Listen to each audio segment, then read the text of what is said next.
meditation for anxiety. When waiting for someone's reply suddenly feels like a storm inside you. There's a particular kind of waiting that doesn't stay quiet. It looks simple on the outside. Just a phone. Just a pause between messages. But inside, it can feel like something is starting to tilt. You notice your attention drifting back to the screen. Not urgently at first, almost casually, as if checking might settle something. Then a few minutes pass, and you check again. Your chest tightens a little, not sharply, not dramatically, just enough to notice. Your breathing gets a bit shallower. Your shoulders hold more than they need to. It's not panic, not exactly fear. It's closer to unease. A low humming tension that keeps asking the same quiet question. Did I do something wrong? Did I say too much? Did I say too little? The silence starts to feel louder than it should. Thoughts begin to fill the space where the reply hasn't arrived. They don't rush in all at once. They arrive gently, almost politely. But each one leans in the same direction.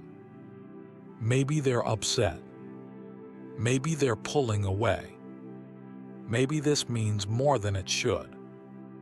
And even if part of you knows these are just thoughts, your body doesn't seem interested in that logic. It's responding to something else. You might feel a heaviness in your stomach, or a pressure behind your ribs, or a restless urge to do something, anything, to make the feeling stop. You try to distract yourself. You scroll. You stand up, sit down, move around. But the waiting stays with you. What makes this experience confusing is how personal it feels. It can seem like this reaction says something about who you are. Like being this affected means you're too sensitive, or too attached, or asking for too much. So you might judge yourself while it's happening. You might tell yourself to calm down, to stop overthinking, to be more secure. But the feeling doesn't respond to being corrected. It just keeps asking for something it can't quite name. What you're often waiting for isn't the message itself. It's the soft confirmation underneath it. The sense that you still matter, that the connection is intact, that nothing has suddenly changed without you knowing. And when that reassurance doesn't arrive right away, your inner world starts scanning for danger. This can happen even if the relationship is mostly safe, even if nothing bad has actually happened before, even if on another day you'd feel completely fine. In this moment, the uncertainty lands differently. It feels like standing on ground that used to feel solid, and realizing you're not entirely sure anymore. There's a vulnerability in this waiting that's hard to explain. Because it's quiet, invisible, easy for others to miss. But if you felt it, you know how real it is. The way time stretches, the way silence becomes heavy, the way your body reacts before your mind can make sense of it. Nothing dramatic is happening, and yet something inside you feels on edge. This is the experience. Not broken, not exaggerated, just human and unsettled and wanting to feel safe again.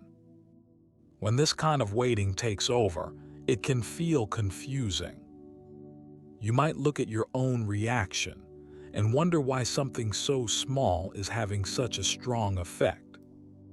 A delayed reply, a few quiet hours, sometimes even minutes. It doesn't seem like it should matter this much. But what's happening here isn't really about the message. It's about what your nervous system is doing with the space around it. Inside all of us, there's a part that's constantly scanning for safety. It's not logical. It doesn't use words. It pays attention to patterns, tone, timing, and change. When something familiar suddenly becomes uncertain, that system wakes up. Waiting for a reply creates a gap, a pause where there used to be connection. And your body notices that absence before your mind has time to interpret it. The nervous system doesn't ask, "Is this rational?" It asks, "Am I safe right now?" When the answer isn't clear, it prepares you for loss, distance, or rejection, even if none of those are actually happening. That tightening in your chest, the restless thoughts, the urge to check again, these aren't signs that something is wrong with you. They're signs that your system is trying to protect you from emotional pain. Often this pattern forms early. If you've ever learned quietly, without anyone saying it out loud, that connection could be unpredictable. That closeness might disappear without warning. That reassurance wasn't always steady. Your body remembers that even if you don't. So when a response is delayed, it doesn't feel neutral. It feels familiar. Not in a conscious way. In a body-level way.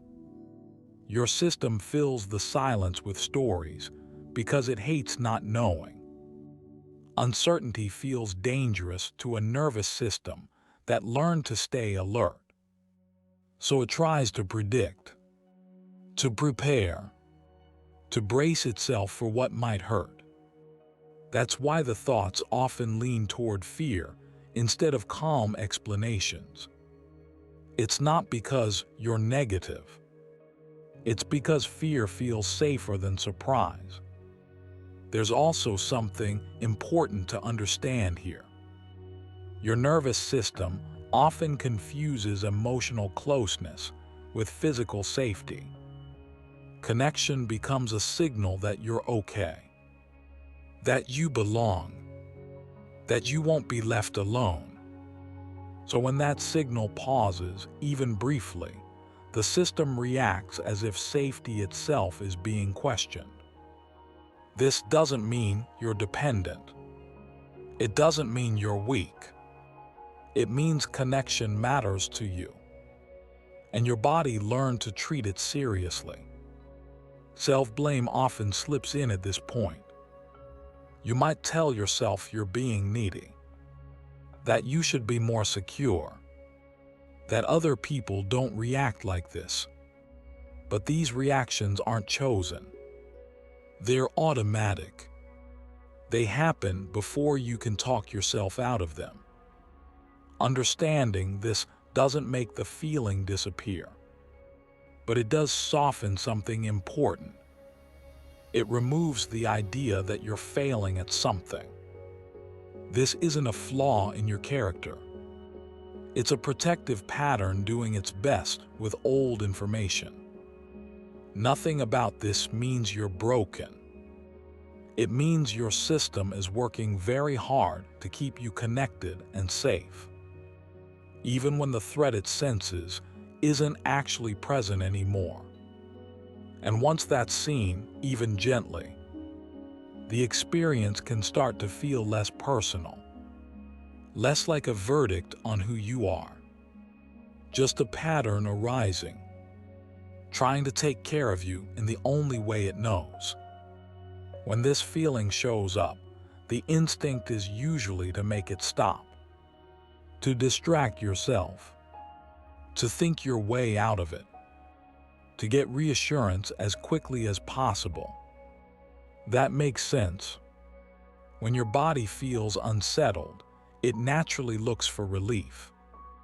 But there's another way of meeting this experience, one that doesn't involve fixing it or pushing it away. It starts by letting the feeling be here without turning it into a problem. Not approving of it, not encouraging it, just noticing that it's present. You might sense the pull to check your phone again, or the urge to replay the conversation in your head, or the quiet tension sitting somewhere in your body. Instead of arguing with those impulses, you simply see them. Something in me is anxious right now. Something in me is waiting. This doesn't require distance or detachment. It's more like standing next to the experience rather than being swallowed by it. Often, the hardest part is allowing the discomfort without immediately explaining it. Your mind wants a story, a reason, someone to blame, but awareness doesn't rush to conclusions. It stays with the raw sensation, the tightness, the restlessness, the uncertainty, without turning it into a narrative about the future. This can feel unfamiliar. We're used to relating to discomfort as something that needs to be managed, improved, resolved. But presence works differently. Presence says, I notice this is happening, and it doesn't demand that it stop. When you relate to the feeling this way, something subtle shifts. The anxiety is still there. The waiting hasn't ended, but you're no longer adding a second layer of pressure by telling yourself it shouldn't be happening. You're not trying to perform calmness. You're not trying to be more secure than you feel. You're just here noticing. There's often a fear that if you don't control the feeling, it will take over. But what usually intensifies anxiety isn't the feeling itself. It's the struggle against it. The inner commands to calm down. The silent criticism. The sense that you're doing something wrong by feeling this way. When those fall away, even briefly, the experience becomes more spacious. Not comfortable, just less tight. You may notice that the sensation rises and falls on its own, that it has movement, that it isn't a single solid block. Awareness doesn't rush the process. It stays curious. What does this actually feel like right now? Where is it strongest? Where is it softer? These aren't questions you need to answer. They're just ways of staying close without interfering. And in that closeness, something important happens. You're no longer abandoning yourself while waiting for someone else to return. You're still waiting, but you're also here. This isn't about becoming independent or detached. It's about staying connected to yourself while uncertainty is present. Letting the feeling exist without asking it to justify itself. No fixing. No rehearsing. No forcing safety. Just a quiet willingness to remain with what's here, as it is. For now, there may be moments while you're waiting when the feeling feels a little too close. Not overwhelming, just persistent, like it keeps asking for your attention. In those moments, it can help to have something simple to return to, not as a way to make the anxiety go away, just as a way to stay nearby without getting lost.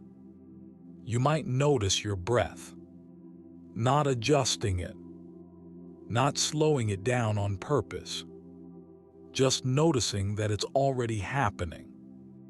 The inhale arriving, the exhale leaving.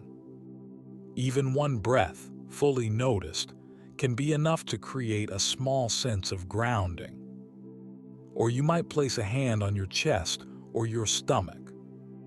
Not to soothe, not to send a message, just to feel the warmth, the contact, the fact that you're here in a body right now. Sometimes a quiet phrase arises on its own. Something simple, something true in this moment.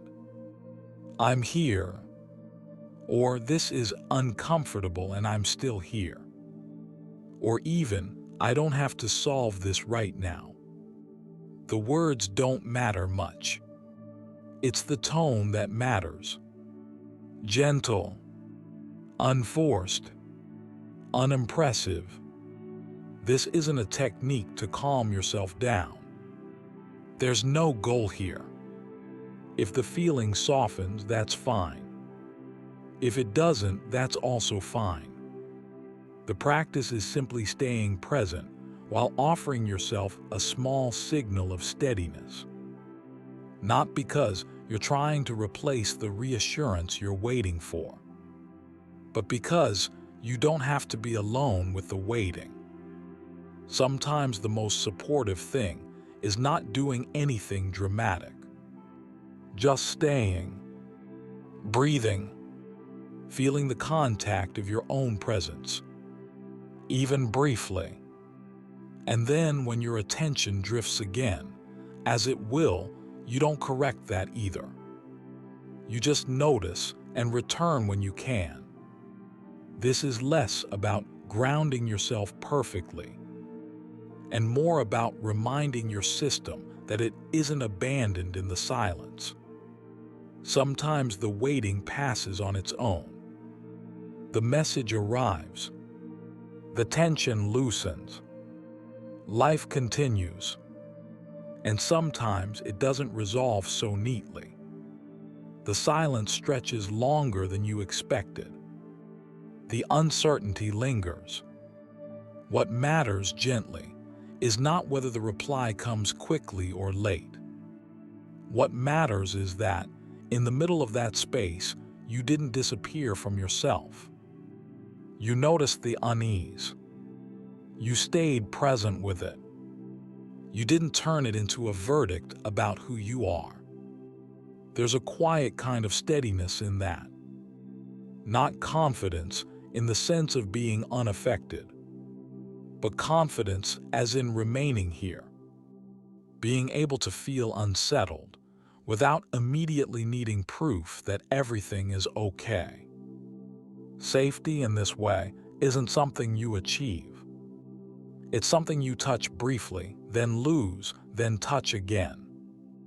It lives in small moments of awareness, in noticing your breath, in feeling your body sitting or standing where it is. It's subtle, easily overlooked, but it changes the tone of the waiting. You may still care deeply. You may still want connection. Nothing about this asks you to stop needing others. It only suggests that, even in moments of uncertainty, you can remain in relationship with yourself.